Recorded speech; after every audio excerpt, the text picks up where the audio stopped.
रंगीन तितली का राज। आश्वी 7 साल की थी और उसकी छोटी बहन प्रिशा सिर्फ 4 साल की। दोनों बहनें बहुत गहरी दोस्त थीं। जहां आश्वी जाती, प्रिशा उसके पीछे पीछे दौड़ती चली आती। रविवार की सुबह थी और दोनों बहनें घर के पिछवाड़े वाले बगीचे में खेल रही थी।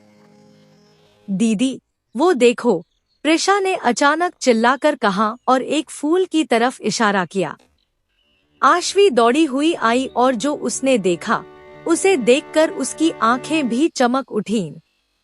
एक तितली, मगर एकदम अलग तितली।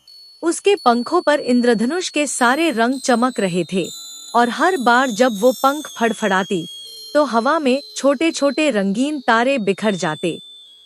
ये तो जादुई तितली लगती है, आश्वी ने धीरे से कहा। प्रिशा तुरंत तितली के पास पहुंचना चाहती थी, पर तितली उड़कर थोड़ा दूर चली जाती। दोनों बहनें उसके पीछे पीछे भागी, बगीचे से होते हुए, बाड़ के पास से, और फिर एक ऐसी जगह पहुंच गई जहां वो पहले कभी नहीं गई थी। वहां एक पुराना, गोल दरवाजा था, जो बेलबूटों से ढका हुआ था। दरवाजे पर वही रंग चमक रहे थे, जो तितली के पंखों पर थे। दीदी, ये दरवाजा तो पहले नहीं था यहाँ, प्रिशा ने हैरानी से कहा, अपनी छोटी सी उंगली से इशारा करते हुए।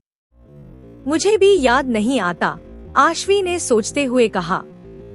चलें, देखें क्या है अंदर। प्रिशा ने जोर से आश्वी का हाथ पकड़ लिया। दीदी, तुम साथ रहना, डर लग रहा है थोड़ा। मैं हूं ना यहाँ, चिंता मत कर, आश्वी ने अपनी छोटी बहन को गले लगाते हुए हिम्मत दी।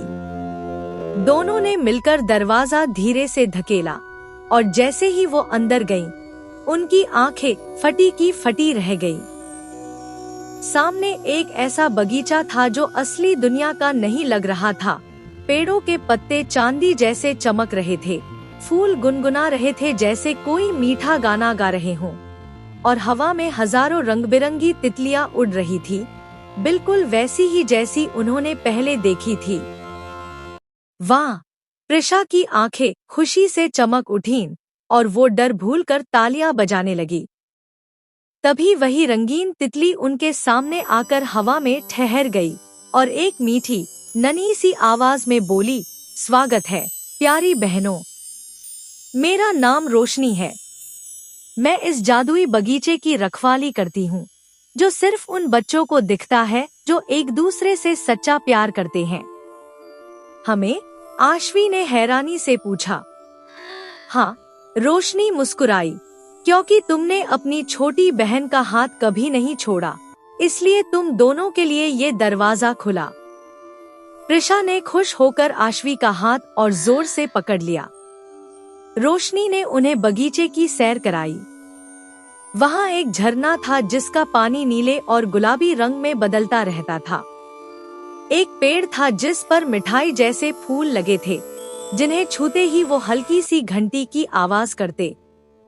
प्रिशा तो खुशी से इधर-उधर दौड़ने लगी और आश्वी उसे प्यार से संभालते हुए साथ साथ घूमती रही। दीदी, मुझे यहीं रहना है, प्रिशा ने हंसते हुए कहा।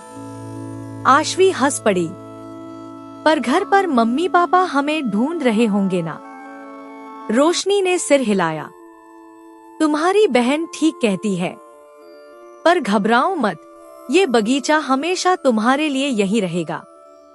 जब भी तुम दोनों साथ मिलकर प्यार से यहाँ आओगी, दरवाजा फिर से खुल जाएगा। सच में? प्रिशा ने आंखें बड़ी करके पूछा। बिल्कुल सच, रोशनी ने अपने रंग बिरंगे पंख फड़फड़ाए और हवा में फिर से छोटे छोटे तारे बिखर गए। दोनों बहनों ने रोशनी को अलविदा कहा और गोल दरवाजे से वापस अपने बगीचे में आ गईं।